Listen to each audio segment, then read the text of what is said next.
ماں باپ کی بخشش کے لیے عظیم تحفہ جو حضرت محمد صلی اللہ علیہ وآلہ وسلم نے بتایا۔ ماں باپ یا دوسرے اہل و عیال کی بخشش کے لیے یہ 3 صورتیں پڑھ کر ایصال ثواب کریں۔ ان پر عذاب اٹھا لیا جاتا ہے اور ان کو جنت کی نوید سنائی جاتی ہے۔ وہ 3 صورتیں یہ ہیں۔ دنیا کی ہر نعمت اپنی جگہ، لیکن ایک نعمت ایسی ہے جس کے بغیر زندگی کا ہر رنگ بے رنگ اور ہر خوشی بے معنی لگتی ہے۔ وہ ہیں ماں باپ۔ ماں کی ممتاز وہ واحد اساس ہے جو بغیر کسی مفاد کے صرف دینا جانتی ہے، اور باپ کا سایہ وہ حفاظت ہے جو اولاد پر آنے والی ہر آفت کو اپنے سر لے لیتا ہے۔ ہم میں سے ہر ایک نے اپنی زندگی کے کسی نہ کسی موڑ پر ماں باپ کی دعاؤں کے اثرات محسوس کیے ہوں گے۔ ان کے چہرے کی مسکراہٹ، ان کے سجدوں کی نمی، ان کی دعاؤں کی تاثیر ہمارے نصیبوں کو بدل دیتی ہے۔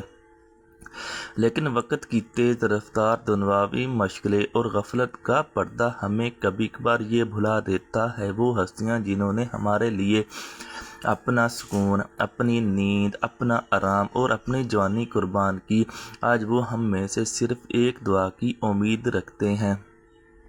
اگر وہ اس دنیا سے جا چکے ہوں تو صرف ایصال ثواب کی۔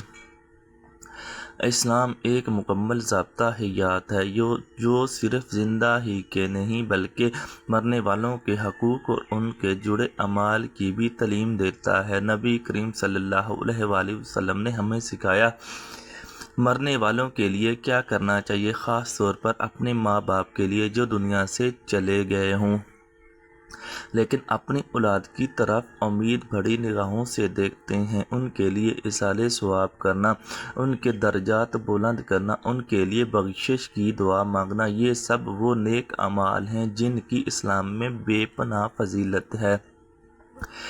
اللہ کے پیارے نبی صلی اللہ علیہ وآلہ وسلم نے ہمیں ایسی 3 صورتوں کی تعلیم دی جن کو اگر کوئی شخص پڑھ کر اپنے ماں باپ یا اہل خاندان کے محرومین کے لیے ایصال کرے تو ان پر سے عذاب اٹھا لیا جاتا ہے اور انہیں جنت کی خوشخبری سنائی جاتی ہے۔ غور کیجئے، جنت وہ مقام ہے جس کے لیے انبیاء کرام نے دعائیں مانگی، صحابہ نے قربانیاں دی، اولیاء نے رضاعتیں کیں۔ اگر ہم اپنے چند لمحے نکال کر ان صورتوں کا ایصال اپنے ماں باپ کو کریں تو یہ کتنا عظیم تحفہ ہوگا۔ اکثر لوگ اس غلط فہمی میں مبتلا ہوتے ہیں کہ مرنے والوں کو کچھ نہیں پہنچتا، حالانکہ قرآن و سنت کی روشنی میں واضح ہے۔ صدقہ جاریہ، نیک اولاد کی دعا اور ایصال ثواب کا عمل مرنے والوں کے لیے راحت کا سبب بنتا ہے، اور اگر یہ عمل حضور اکرم صلی اللہ علیہ وآلہ وسلم کی بتائی ہوئی مخصوص صورتوں کے ذریعے کیا جائے تو اس کی تاثیر کئی گنا بڑھ جاتی ہے۔ ماں باپ جو اپنی زندگی میں ہماری تکلیف کو اپنے دل پر سہتے ہیں، کیا ان کے مرنے کے بعد ہماری یہ معمولی سی کوشش ان کی راحت کا ذریعہ نہیں بن سکتی؟ ہم دنیا کے معاملات میں اپنے ماں باپ کی خوشنودی کے لیے کئی طرح کی مشکلیں اٹھاتے ہیں، لیکن کیا ان کی موت کے بعد ہم ان کے لیے کچھ لمحے نکال کر یہ 3 صورتیں نہیں پڑھ سکتے؟ یاد رکھیے، یہ نہ صرف ان کے لیے راحت کا سامان ہے بلکہ خود ہماری زندگیوں کے لیے بھی برکت، سکون، رزق میں اضافہ اور مشکلات سے نجات کا ذریعہ بنتی ہے۔ جو شخص دنیا میں اپنے والدین کا حق پہچانتا ہے، اللہ تعالیٰ نے اس کے لیے دنیا و آخرت کے لیے دروازے کھول دیتا ہے۔ نبی کریم صلی اللہ علیہ وآلہ وسلم کا فرمان ہے، جب انسان مر جاتا ہے تو اس کے اعمال منقطع ہو جاتے ہیں سوائے 3 چیزوں کے: صدقہ جاریہ، علم نافع یا نیک اولاد جو اس کے لیے دعا کرے۔ صحیح مسلم۔ کیا ہم وہ نیک اولاد نہیں بننا چاہتے جو مرنے کے بعد بھی اپنے ماں باپ کے لیے صدقہ جاریہ بنے، جن کی زبان سے نکلی ہوئی دعائیں قبر کی تنگی کو کشادگی میں بدل دیں، جن کی ایصال ثواب کرتا صورتیں ماں باپ کے چہرے پر نور اور دلوں میں سکون اتار دیں؟ یہ 3 صورتیں صرف الفاظ نہیں، یہ نور ہیں، روشنی ہیں، مغفرت کی کنجیاں ہیں۔ اگر ہم ان صورتوں کی تلاوت کو اپنا معمول بنا لیں اور ان کا ثواب اپنے والدین یا اہل خانہ کے محروم افراد کو ہدیہ کریں، یہ یقین جانیے نہ صرف ان کے لیے جنت کی راہیں ہموار ہوں گی بلکہ خود ہماری زندگی میں بھی سکون اور راحت کا آغاز ہوگا۔ یہ صورتیں کون کون سی ہیں، ان کے کیا اسرار ہیں، ان کی تلاوت کا صحیح وقت اور طریقہ کیا ہے، اور ان سے جڑی ایسی سچی کہانیاں اور عبرت ناک واقعات کیا ہیں، یہ سن کر دل لرز اٹھتا ہے۔ آئیے اس روحانی سفر کا آغاز کرتے ہیں اور جانتے ہیں ان 3 صورتوں کا ذکر کس کے ذریعے قبر والوں کی جنت کی نوید سناتی ہے۔ نبی کریم صلی اللہ علیہ وآلہ وسلم نے فرمایا، اے میری امت کے لوگوں، جو مجھے اللہ کہتا ہے میں وہ بات سناتا ہوں۔ پھر فرمایا، اے میری امت کے لوگوں، کیا میں تم کو عطا نہ کروں، کیا میں تم کو بخشش کے لیے کلمات نہ بتاؤں، کیا میں تم کو وہ کلمات نہ دوں جب تو فوت شدگان ماں باپ یا اہل عیال کے لیے یہ کلمات ارسال کریں، تیرے اٹھنے سے پہلے بخشش کی نوید ان کو سنائی جاتی ہے، کیا تمہارے ساتھ احسان نہ کروں؟ جب تم یہ صورتیں پڑھو اللہ تعالیٰ تمہارے گناہ بخش دے گا۔ اگلا پرانا نیا جو بھول کر گیا اور جو قصد کیا، جھوٹا اور بڑا اور پوشیدہ اور ظاہر، اس کے بعد یہ کلمات تعلیم فرمائیں جس سے انسان کی بخشش اور اس کے والدین اور رشتہ داران جو فوت شدگان ہیں ان کی بخشش کے لیے یہ کلمات تعلیم فرمائیں۔ معزز ناظرین، حضرت عائشہ صدیقہ رضی اللہ تعالی عنہا فرماتی ہیں، میں نے حضور اقدس صلی اللہ علیہ وآلہ وسلم کو نصف شعبان کی شب دیکھا کہ آپ سجدہ حالت میں دعا مانگ رہے تھے، بس جبرائیل علیہ السلام نازل ہوئے اور عرض کیا، اے اللہ تعالیٰ نے آپ صلی اللہ علیہ وسلم کی شفاعت پر آپ کی 1/3 امت کی مغفرت فرما دی۔ بس حضور صلی اللہ علیہ وسلم نے مزید التجا کرتے رہے یہاں تک کہ جبرائیل علیہ السلام پھر نازل ہوئے اور عرض کیا، اللہ تعالیٰ آپ کو سلام فرماتا ہے اور ارشاد فرماتا ہے، میں نے آپ کی نصف امت جہنم کی آگ سے آزاد فرما دی۔ حضور نبی اقدس صلی اللہ علیہ وآلہ وسلم مزید التجا کرتے رہے یہاں تک کہ جبرائیل علیہ السلام پھر نازل ہوئے اور عرض کیا، بے شک اللہ تعالیٰ نے آپ کی شفاعت پر آپ کی تمام امت کو جہنم کے دروازے سے آزاد فرما دیا سوائے ایسی شخص کے جس کا کسی کے ساتھ ناجائز جھگڑا، یہاں تک کہ وہ اسے راضی کر لے۔ نبی کریم صلی اللہ علیہ وآلہ وسلم پھر التجا کرتے رہے حتیٰ کہ حضرت جبرائیل علیہ السلام پھر نازل ہوئے اور عرض کیا، بے شک اللہ تعالیٰ نے اس بات کا ذمہ لے لیا ہے کہ آپ کی امت میں سے جس پر کسی کا حق ہوگا اللہ تعالیٰ اس کو اپنے فضل و کرم اور اپنی رحمت سے راضی فرما دے گا۔ تو ناچے حضرت محمد صلی اللہ علیہ وسلم اس بات پر خوش ہو گئے۔ جب دوسرا شعبان آیا تو حضرت عائشہ رضی اللہ تعالی عنہا بیان کرتی ہیں، جب نصف شعبان کی شب ہوئی تو نبی کریم صلی اللہ علیہ وآلہ وسلم میرے بستر سے نکل جاتے، پھر حضرت عائشہ رضی اللہ تعالی عنہا نے کہا، اللہ کی قسم ہمارے بستر کی چادر ریشمی تھی نہ سوتی۔ ہم نے کہا کہ سبحان اللہ، پھر وہ کس چیز کی بنی ہوئی تھی؟ تو آپ رضی اللہ تعالی عنہ نے فرمایا، اس کا تانا بکری کے بالوں اور بانا اونٹوں کے بالوں سے بنا ہوا تھا۔ آپ نے فرمایا، مجھے خدشہ ہوا کہ شاید آپ اپنی دوسری ازواج میں سے کسی کے پاس تشریف لے گئے ہیں۔ میں آپ کو تاریکی میں گھر میں ڈھونڈتی رہی، میرا پیر آپ کے پیر سے ٹکرایا۔ اس وقت آپ صلی اللہ علیہ وآلہ وسلم سجدہ ریز تھے اور یہ دعا پڑھ رہے تھے۔ ترجمہ، میرا دل تجھ پر ایمان لا چکا ہے، میں تیری نعمتوں کا اقرار کرتا ہوں اور اپنی بڑی بڑی لغزشوں کا اقرار کرتا ہوں۔ میں نے اپنی جان پر تجاوز کیا، بس تو مجھے بخش دے۔ بے شک تیرا خوف گناہوں کا کوئی بھی نہیں، تیرے سوا گناہوں کو کوئی بھی نہیں بخشے گا۔ تیری سزا سے تیری معافی کی طرف آتا ہوں، اور تیرے غضب سے تیری رحمت کی طرف آتا ہوں، اور تیری ناراضگی سے تیری رضا کی طرف آتا ہوں، اور مجھ سے تیری ہی پناہ کی طرف آتا ہوں۔ میں تیری ایسی حمد و ثنا نہیں کر سکا جیسے تو خود اپنی حمد و ثنا کر سکتا ہے۔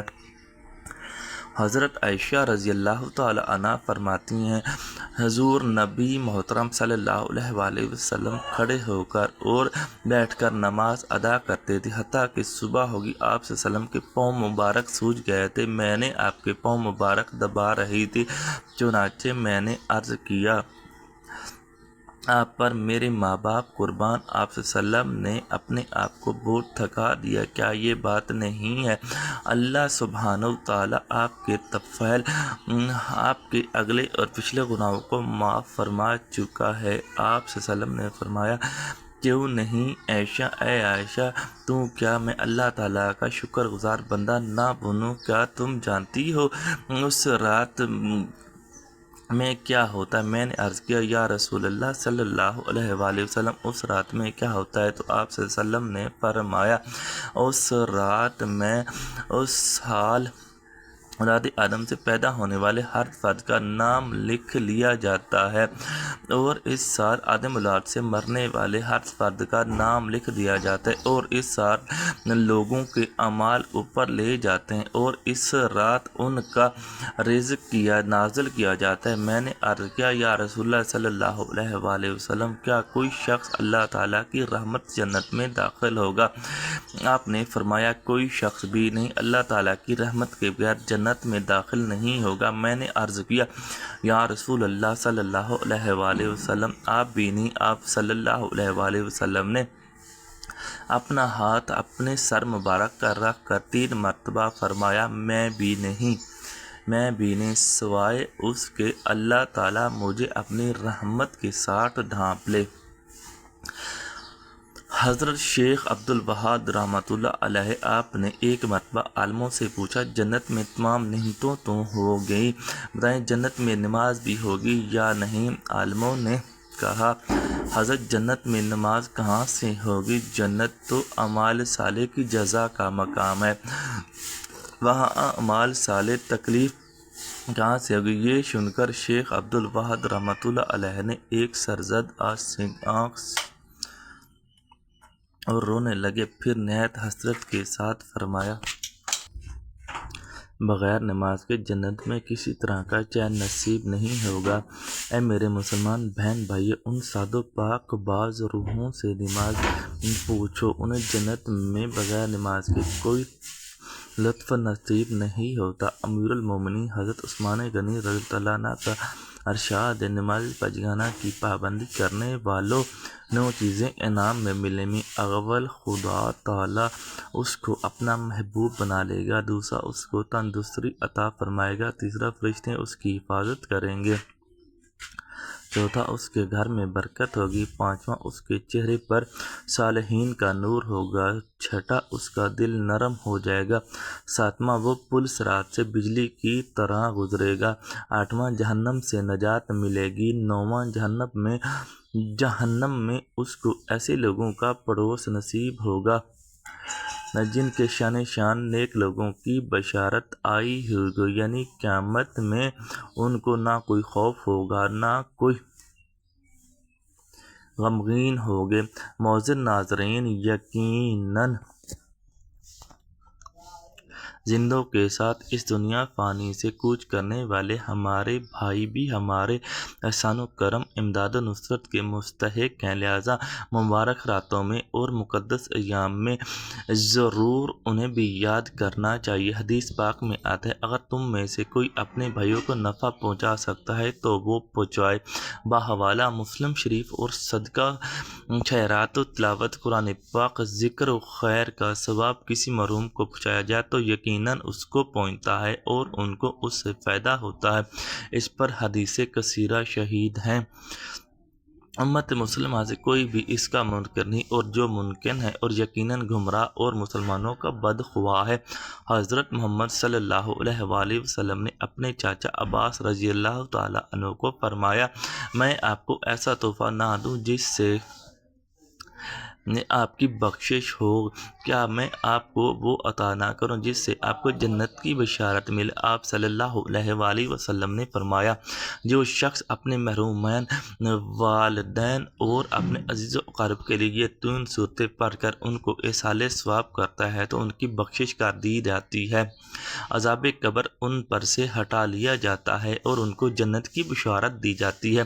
وہ 3 صورتیں یہ ہیں: نمبر 1، سورۃ یاسین، سورۃ ملک اور سورۃ اخلاص۔ حضور اکرم صلی اللہ علیہ وآلہ وسلم کا فرمان ہے، جو شخص ان 3 صورتوں کو پڑھ کر مردہ کو ایصال ثواب کرے تو مردوں پر سے عذاب اٹھا لیا جاتا ہے اور ان کی بخشش و مغفرت اللہ کے ذمہ کرم پر آ جاتی ہے اور ان کو بخشش کی نوید سنا دی جاتی ہے۔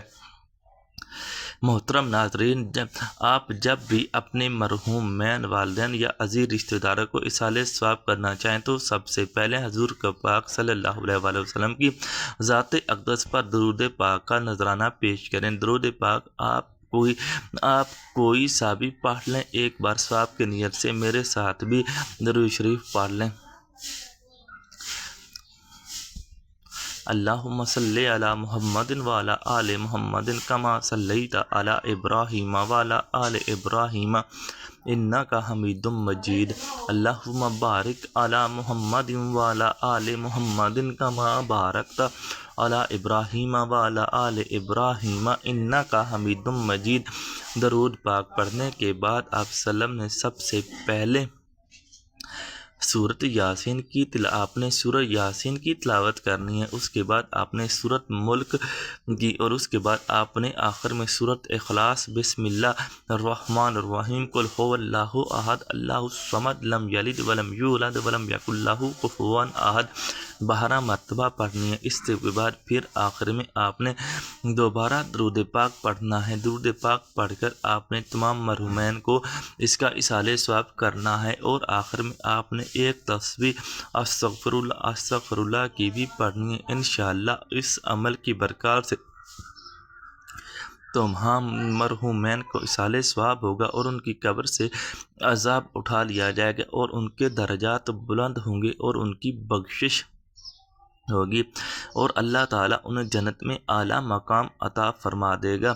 رسول اللہ صلی اللہ علیہ وآلہ وسلم نے ارشاد فرمایا، جب بندہ اپنے گناہوں سے توبہ کرتا ہے تو اللہ تعالیٰ اعمال لکھنے والے فرشتوں کو اس کے گناہ بھلا دیتا ہے اور اس کے عذاب بھی بھلا دیتا ہے اور اس کی زمین پر نشانات بھی ڈالتا ہے، یہاں تک کہ جب وہ قیامت کے دن اللہ تعالیٰ سے ملے گا تو اس کے گناہ پر کوئی گواہ نہ ہوگا۔ حضرت عوف رضی اللہ تعالیٰ عنہ ایک صحابی تھے جو رسول اللہ صلی اللہ علیہ وآلہ وسلم کے دور میں ایمان لے۔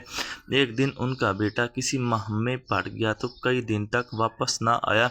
حضرت عوف رضی اللہ تعالیٰ عنہ سخت پریشان ہوئے اور نبی کریم صلی اللہ علیہ وآلہ وسلم کی خدمت میں ان سے فرمایا، آئے عوف، اگر تم صبر کرو تو اللہ تعالیٰ سے دعا کرو تو اللہ تعالیٰ تمہارے بیٹے کو تمہیں واپس لوٹا دے گا۔ حضرت عوف رضی اللہ تعالیٰ عنہ نے نبی کریم صلی اللہ علیہ وآلہ وسلم پر مکمل بھروسہ کیا اور صبر کے ساتھ اللہ تعالیٰ سے دعا کرتے رہے اور اس کا ورد کرتے رہے۔ حضرت عوف رضی اللہ تعالیٰ عنہ گھر واپس تشریف لائے تو اور اپنی زوجہ کو اس کے وظیفے کے بارے میں بتایا۔ وہ دونوں نے اللہ کی رضا کے لیے یہ وظیفہ پڑھنا شروع کر دیا۔ اس وظیفے کا ایسا اثر ہوا کہ کچھ دن بعد اللہ تعالیٰ کے حکم سے ان کا بیٹا اچانک واپس آ گیا۔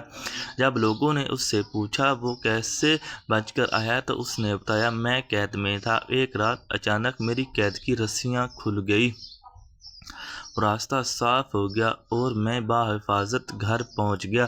یہ واقعہ اللہ تعالیٰ پر کامل یقین اور نبی کریم صلی اللہ علیہ وآلہ وسلم کی ارشادات پر مکمل اعتماد کی بہترین مثال ہے۔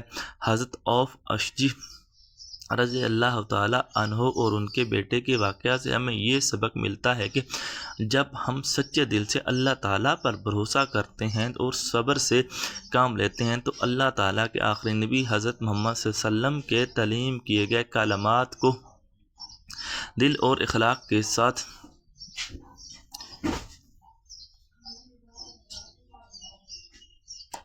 ورد کرتے ہیں اور دعا کرتے ہیں تو اللہ تعالیٰ ہماری تمام مشکلات کو دور کر دیتا ہے۔ رسول اللہ صلی اللہ علیہ وآلہ وسلم نے فرمایا، ہر بنی آدم انسان گناہ گار ہے اور بہترین گناہ گار وہ ہے جو توبہ کرنے والے ہیں۔ باہ والا سنن ابن ماجہ۔ گناہ دل کو سیاہ کر دیتا ہے۔ نبی کریم صلی اللہ علیہ وآلہ وسلم نے فرمایا، جب بندہ گناہ کرتا ہے تو اس کے دل پر ایک سیاہ نقطہ لگ جاتا ہے، اگر وہ توبہ کر لیتا ہے اور استغفار کر لیتا ہے وہ صاف کر دیا جاتا ہے، اگر وہ دوبارہ گناہ کرتا ہے تو وہ سیاہی بڑھتی رہتی ہے یہاں تک کہ اس کا پورا دل کالا ہو جاتا ہے۔ بحوالہ سنن ابن ماجہ۔ رسول اللہ صلی اللہ علیہ وآلہ وسلم نے فرمایا، آدمی گناہ کی وجہ سے اس رزق کے محروم کر دیا جاتا ہے جو اس کے لیے لکھ دیا گیا تھا۔ چھوٹے گناہوں کو معمولی نہ سمجھو۔ نبی کریم صلی اللہ علیہ وآلہ وسلم نے فرمایا، چھوٹے گناہوں کو معمولی نہ سمجھو کیونکہ یہ مل کر انسان کو ہلاک کر دیتے ہیں، جیسے لکڑی اکٹھی ہو کر بڑی آگ جلائی جاتی ہے۔ بحوالہ مسند احمد۔